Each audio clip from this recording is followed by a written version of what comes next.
सतयुग का समय था।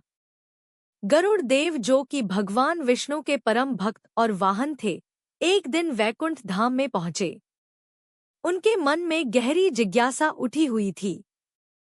उन्होंने प्रभु के चरणों में प्रणाम किया और बोले, हे प्रभु, आज जब मैं पृथ्वी लोक में विचरण कर रहा था, तब मैंने एक अजीब दृश्य देखा।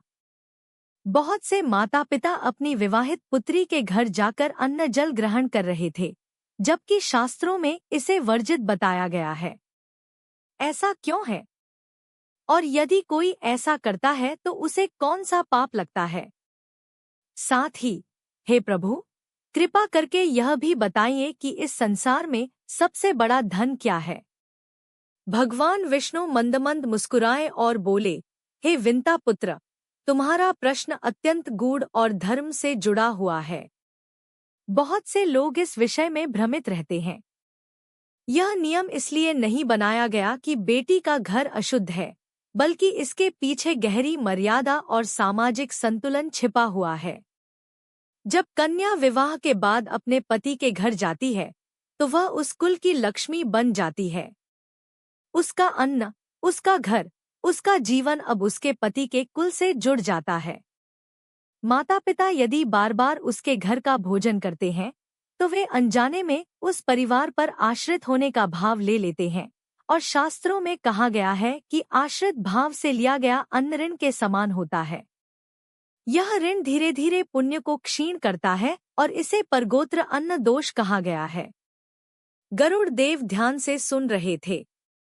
तब भगवान विष्णु बोले, इस रहस्य को समझाने के लिए मैं तुम्हें एक विस्तृत कथा सुनाता हूँ। प्राचीन समय में गंगा के तट के पास एक विशाल राज्य था, जहाँ धर्मवीर नाम का एक प्रतापी राजा शासन करता था। उसके पास सोना, चांदी, रत्न, विशाल सेना, सुंदर महल, सेवक, सब कुछ था।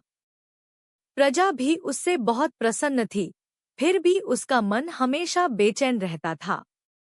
रात होते ही वह अकेले बैठकर सोचता, मेरे पास सब कुछ है, फिर भी मुझे शांति क्यों नहीं मिलती? एक दिन उसने दरबार में पूछा, सबसे बड़ा धन क्या है? किसी ने कहा धन, किसी ने कहा संतान, किसी ने कहा यश और सम्मान, परंतु राजा को संतोष नहीं मिला।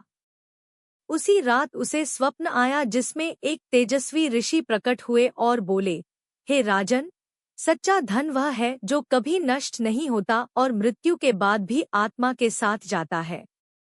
यह सुनकर राजा ने सब कुछ त्याग दिया और वन की ओर चला गया। कई दिनों की कठिन यात्रा के बाद वह एक आश्रम पहुंचा, जहां एक महान ऋषि तपस्या में लीन थे। राजा ने उनसे वही प्रश्न पूछा। ऋषि ने कहा, हे राजन, सोना, चांदी, राज्य, परिवार, सब नश्वर हैं। समय इन्हें छीन लेता है, परंतु धर्म, भक्ति और पुण्य ही ऐसा धन है जो कभी नष्ट नहीं होता। यही आत्मा के साथ जाता है और यही अगले जन्म का आधार बनता है।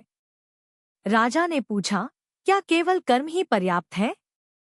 ऋषि बोले, नहीं, कर्म और भक्ति दोनों आवश्यक हैं। इसे समझने के लिए ध्रुव की कथा सुनो। ध्रुव एक बालक था जिसे अपने ही घर में अपमान सहना पड़ा।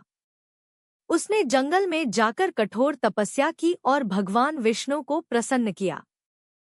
भगवान ने उसे ध्रुव तारा बना दिया, जो आज भी आकाश में स्थिर है। इस प्रकार ध्रुव ने भक्ति से अमर धन प्राप्त किया। राजा धर्मवीर को अब समझ में आ गया कि सच्चा धन धर्म और भक्ति है। वह वापस अपने राज्य लौटा और न्याय, सत्य और सेवा के मार्ग पर चलने लगा। उसका जीवन सुख और शांति से भर गया। तब भगवान विष्णु ने गरुड़ देव से कहा, अब मैं तुम्हारे पहले प्रश्न का उत्तर कथा के माध्यम से देता हूँ। एक समय की बात है, एक नगर में एक वृद्ध ब्राह्मण दंपत्ति रहते थे, जिनकी एक ही बेटी थी। उन्होंने अपनी बेटी का विवाह एक अच्छे घर में कर दिया।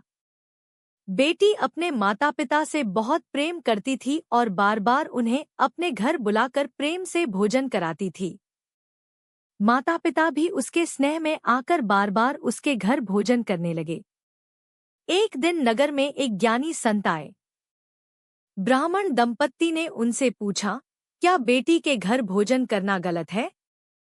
संत ने कहा, बेटी का प्रेम पवित्र है, परंतु धर्म की मर्यादा अलग होती है। विवाह के बाद कन्या अपने पति के कुल की हो जाती है। उसका अन्न उसी कुल का माना जाता है। यदि माता पिता बार बार उस अन्न को ग्रहण करते हैं तो वे परगोत्र अन्न दोष के भागी बनते हैं। यह दोष उनके पुण्य को धीरे धीरे नष्ट करता है और पितरों को कष्ट देता है।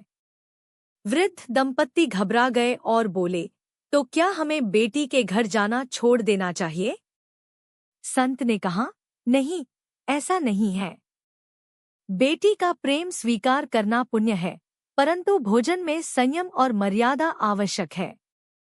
यदि कभी मजबूरी हो या बेटी का आग्रह हो तो थोड़ा बहुत ग्रहण किया जा सकता है, लेकिन इसे आदत नहीं बनाना चाहिए।